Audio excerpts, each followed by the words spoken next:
Oi, tudo bem?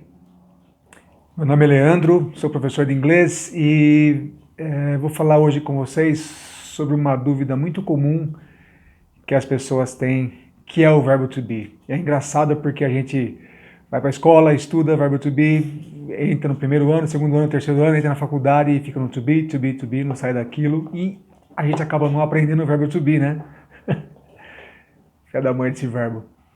Mas eu acho que antes de explicar o verbo to be, o funcionamento do verbo to be, acho que vale a pena entender por que o verbo to be é tão importante. Por que você acha que o verbo to be é tão importante? E eles me falam assim, teacher, porque significa ser ou estar. Eles têm razão.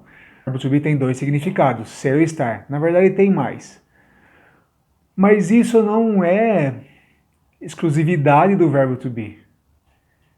Outros verbos significam mais coisas. Eu fiz uma colinha aqui, ó, eu vou passar aqui para vocês aqui do lado. Mas olha só, por exemplo, o verbo watch, to watch. As pessoas entendem o watch como assistir, assistir um filme, assistir uma televisão. Mas o watch significa ver, observar, vigiar, olhar, prestar atenção, velar algo. Né? Aqui eu coloquei o exemplo também o verbo to see, que é o verbo ver. Todo mundo conhece o verbo see como ver, mas ver, observar, notar, verificar, olhar, até se parece com o verbo watch, alguns significados, né? Deixa eu perguntar para vocês assim, o que significa o verbo to work? Trabalhar. Trabalhar é a primeira coisa que vem na cabeça, to work. Mas work também é funcionar. Eu coloquei aqui, por exemplo, eat, comer, to eat, comer. Comer, devorar, engolir. Run. Run significa correr, fugir. Na informática, run é rodar um programa, rodar um sistema.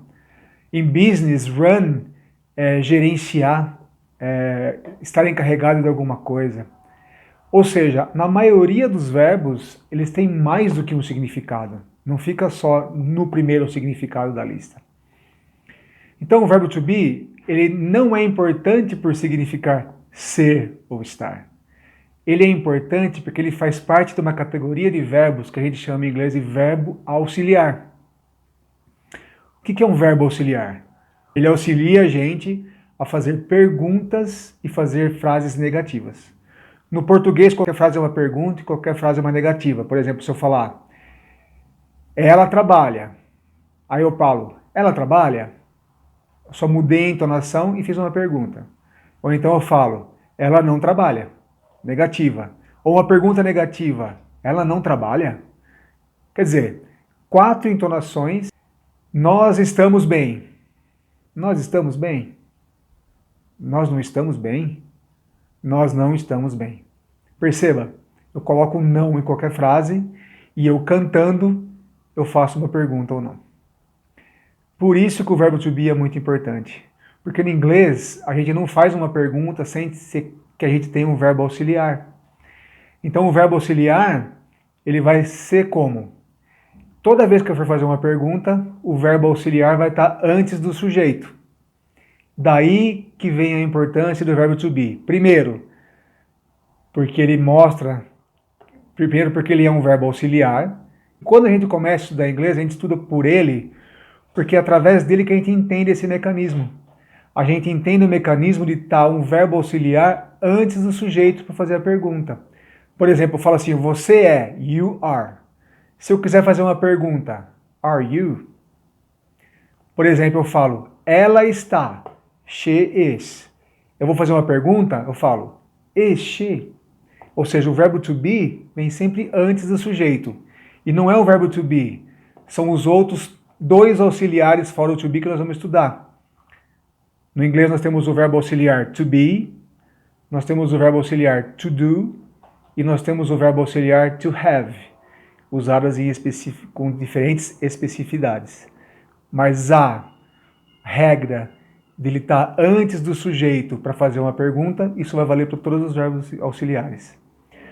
Eu coloco o not numa frase junto com o verbo auxiliar. O to be vai mostrar isso pra gente, e aí nós vamos aprender que com o to be eu faço isso, com o do também vou fazer, e com o have também vou fazer, porque eu preciso de um auxiliar para colocar um não numa frase em inglês. Tá bom? Rapidinho, é mais ou menos isso.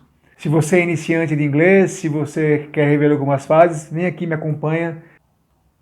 Se quiser também entrar nesse link aqui de baixo, que eu vou colocar aqui na descrição do vídeo, é o meu curso online, fica à vontade para visitar, para dar uma cheirada lá, dar uma fuçada, ver como é que tá lá.